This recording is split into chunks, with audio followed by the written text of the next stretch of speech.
Hey there, fellow kids. It's me, TechDweeb, your young, fresh peer in this rad time that we're living in. Just like you, I dig Fortnite and Minecraft. I watch Let's Plays and try not to laugh challenges on YouTube. I don't have a Facebook account. That's for old people. And I drink those prime beverages that come in those colorful bottles that I always see my fellow young people are drinking. I just love being young and hip in this groovy 2025 time, just like you.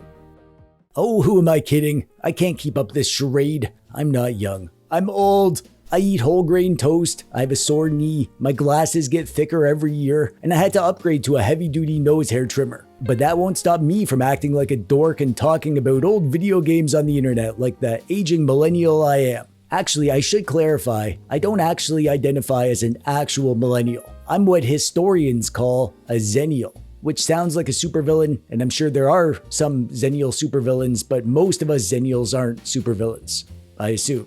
A Xennial is that sorta awkward mini-generation squished between Gen X and Millennials. We had an analog childhood, but a digital adulthood. I grew up rewinding my VHS tapes, renting games from the video store, recording the radio to make my own mixtapes, and my TV weighed more than I do. But by the time I was a teen, the internet showed up, everyone was on ICQ, and suddenly you could download one MP3 song over dial-up in 3 hours, if no one picked up the phone, of course. So I'm too young to be a proper Gen X, but I'm too old to be a proper millennial. I'm the cursed middle child. I remember life before the internet, but I also remember ruining the family computer with LimeWire. I was born in 1982, but I think of millennials as more like the folks born between the mid-80s to the mid-90s. They were the first generation to grow up with the internet as a normal part of life. Their childhood memories are stuff like the Super Nintendo, Nintendo 64, PS1, Game Boy Color, Tamagotchis, Saturday morning cartoons, and then they hit their teen and college years right as broadband and online gaming and social media became a thing. So when we talk about retro games millennials love, we're going to talk about the eras of games that millennials grew up with. The super old games they played when they were little dweebs, and the games they played as snot-nosed kids, and the stuff they remember playing back in high school. And after that, they were adults, basically, in the more modern era. And we're not going to talk about that.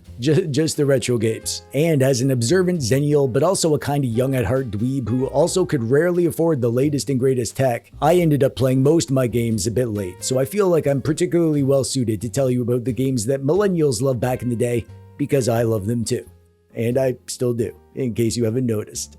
Let's start with the games millennials loved when they were little dweebs, the stuff barely on the edge of memory when they were like 5 to 10 years old. First off, we have the juggernaut that is Tetris. If you had a Game Boy, you had Tetris. It came with the system. There were lots of other Game Boy games, some really great ones, but Tetris is an unstoppable juggernaut that took the world by storm. With its simple, addictive falling block puzzle mechanics, it turned non-gamers into gamers, and it's just as fun to play today as it was back in the early 90s. I suck just as much today too. There have been lots of other versions of Tetris over the years, but for millennials, nothing beats the original on the Game Boy. Super Mario World was the game everyone with a Super Nintendo had and played the heck out of, partly because it was included with the SNES, but also because it's an amazing game. One of the best games ever, actually. People still play it to this day because it's so freaking good. It's got super tight platforming, lovely timeless colorful pixel graphics with memorable characters, and it's a massive game with a ton of stuff to do and discover. There are few games that have impacted the history of gaming as much as Super Mario World, and millennials and non-millennials alike still love it to bits all these years later.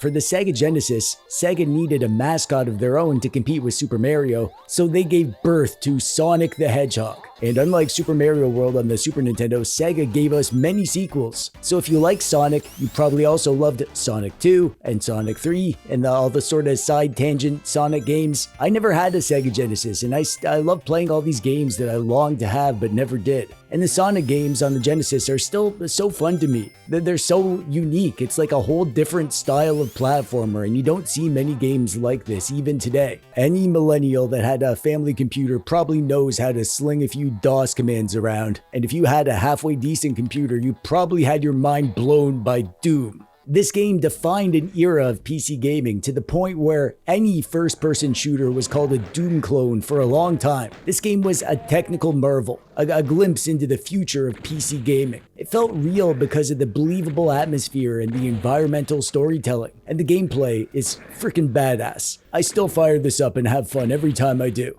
Around this time, the world also got a taste of future operating systems when Windows 3.1 became the new gold standard. Gaming on Windows 3.1 was limited, to say the least. However, like any good pack-in game, Solitaire was played by like everyone. Everyone who had a computer with Windows played Solitaire. It was just always there. Anytime and every time you had 5 minutes to kill, you could always count on Solitaire for a quick mindless time waster. And that animation when you won, that lives rent-free in the brains of millennials. Let's move the timeline up a bit and get into the mid to late 90s, when millennials were straight up kids, the age when they'd spend all Saturdays zoned out in front of a screen playing games. And of course, if we're talking about gaming from this time, we need to talk about Pokemon. Obviously, the original Pokemon Red and Blue on the Game Boy are the games that started it all, but just 2 years after the release of those games, the Game Boy Color was released. And it was right around then that we got Pokemon Yellow and Gold and Silver. All of them were super popular, and the unstoppable Pokemon juggernaut is still going strong today. But as us millennial gamers get older and want to relive the good old days, lots of us go back to the early games that we liked when we were kids, and the old Pokemon games are still great. As a series, all of these games hold up beautifully.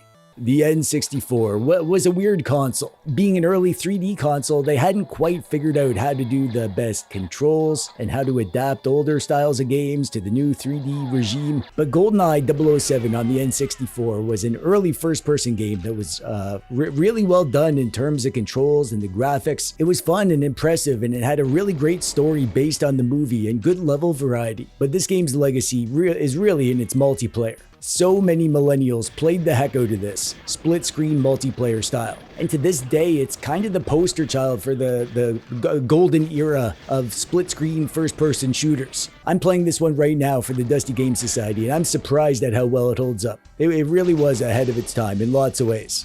Most millennials probably don't have many memories of playing role-playing games on the 16-bit consoles because they were younger then, they were kids back at that point. But when the PS1 arrived, they were old enough to appreciate more mature game styles like role-playing games. And there are tons of great role-playing games on the PS1, but there are few retro role-playing games in general as well regarded as Final Fantasy VII. This game was this huge, massive, sprawling adventure spread out over multiple discs with CG cutscenes and pre-rendered backgrounds, an epic story that took months to get through, and it's still a great game today. There are lots of ways you can experience Final Fantasy VII, but the PS1 original is the most retro way to relive the magic of this game. And for PC gaming, there aren't really like generations the way there are on consoles. It's more of a smooth and steady progress of one year to the next. But it was around this time that real-time strategy games really started to become big on the PC. Obviously, Warcraft 2 was the spark that turned into the entire World of Warcraft, but StarCraft is the real-time strategy game that real-time strategy fans look back most fondly on. This game was popular for ages, still being played and enjoyed well past its shelf life. And you can still find a loyal fanbase playing it today. It holds up so well it almost feels weird to call it a retro game. And let's scoot the timeline forward again to the early 2000s. Millennials survived the Y2K apocalypse and were now full-blown teenagers. This is the era of hanging out in basements with friends for after-school gaming marathons and arguing which system was better while secretly playing whatever their parents actually bought them. For a ton of millennials, Super Smash Bros. Melee on the GameCube was not just a game, it was a social event. This was the game that lived in the GameCube disc tray permanently. You played it at birthday parties, at sleepovers, after school, before school, instead of school. It was easy to pick up and chaotic enough that even your buddy's new girlfriend who didn't play games could button mash and still have fun. Millennials grew up playing this with siblings and friends, and now when we go back to it as adults, it's like a muscle memory. The stages, the items, the music, and the sound effects, it's like a shortcut to nostalgia. On the handheld side, we now had the GBA, And there were so many GBA games I could shout out, but Metroid Fusion on the GBA is one of the best on the system. Metroid Fusion took the classic Metroid exploration formula and made it more story focused and a bit creepier. It looks gorgeous, it plays super tight, and it fits that one more room, one more upgrade mindset perfectly. As a cozy teen memory, it's that feeling of getting totally absorbed in a single player game while the rest of the house is quiet. Playing with that weird Game Boy Advance snake light because the first version of the GBA didn't have a backlit screen. And even if you don't have nostalgia for this game, it's still totally worth playing today. It holds up beautifully.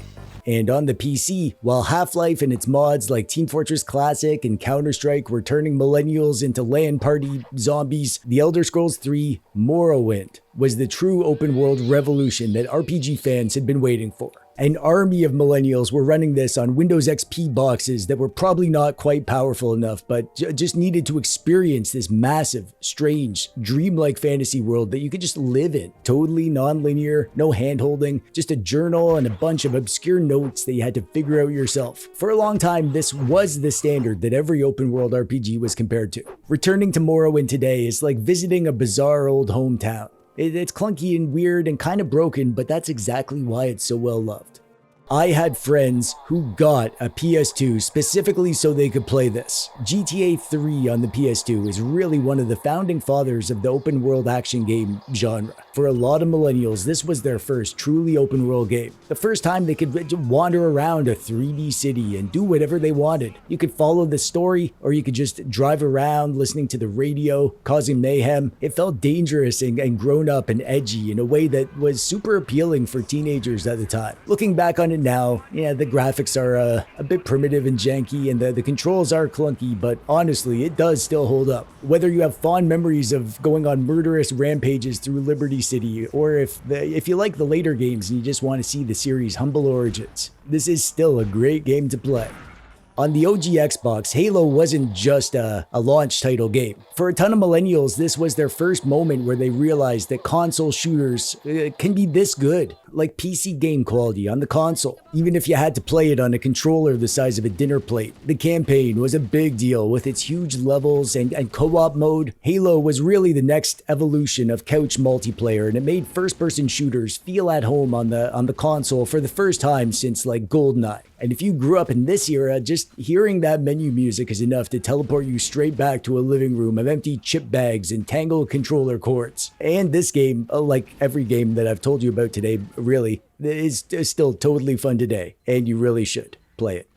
Millennials lived through some stuff. They saw the rise of the internet, Napster and LimeWire and Netscape and ICQ. They lived through Y2K and Hit Me Baby One More Time, the Star Wars prequels, Harry Potter mania, the life and death of Blockbuster, the rise and fall of MySpace, the birth of YouTube, and that strange period where everyone thought that Beanie Babies were a retirement plan. And they saw the evolution of games unfold before their eyes, from the humble pixel sprites of the 16-bit era all the way up to the modern period of games that we're still figuring out today. I could have talked about a million more games here. There are so many games to choose from this period. I didn't even mention like Mario 64 and Ocarina of Time, Crash Bandicoot, the later games like Halo 2 and World of Warcraft, and a whole pile of other classics that shaped millennials' brains. I tried to pick some of the most important and influential games. The games that feel like big landmarks on the timeline. But if you're a millennial watching this, please share your favorites down in the comments below. The games that you grew up with and still live rent-free in your head all these years later. Let's have a big nostalgic millennial game love fest down there in the comments. I'll be down there to ban anyone who tries to say that Gushers are better than Dunkaroos.